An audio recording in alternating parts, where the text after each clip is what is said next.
这是好心路人拍下的惊险一幕：一名8岁男孩在海边游泳时，被凶猛的海浪卷入深海区，危在旦夕。幸好被2个黑壮的男人发现，前去救援。不料他们都被困在危险的海浪里，无法回到岸边。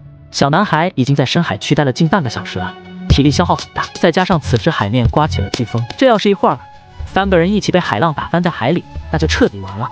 因为好心去救援，一起命丧大海的新闻，你应该没少听吧？这样极其恶劣的深海环境还是很恐怖的，一个海浪打过来，你很有可能都找不到尸骨。正当我为他们庆幸时，又一波海浪朝他们狂奔而来，狠狠地将他们卷进海底。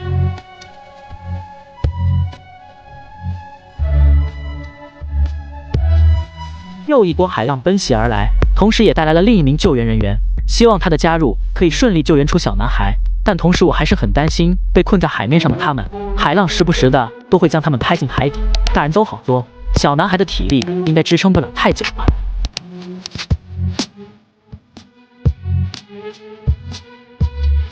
面对这样恶劣的环境，他们当即决定一人在前面引路，后面的2个精壮男人拖住小男孩的身体进行救援。可是海浪越来越大，虽然他们个个都是水性极好的男人，可是水火无情嘛。这段看得我还是相当揪心的。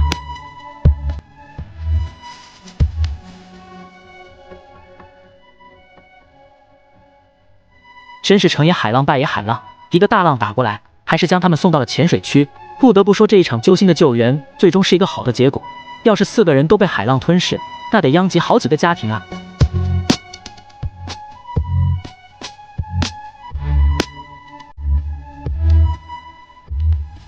又一个大浪打过来，狠狠地给了4个人一大嘴巴子，让他们再一次尝了尝他那酷咸的唾沫星。夏天到了，能不去野泳就别去，让我们为好心人点赞。这个小男孩还真是幸运啊！如果是你被困在海里，你会怎么自救呢？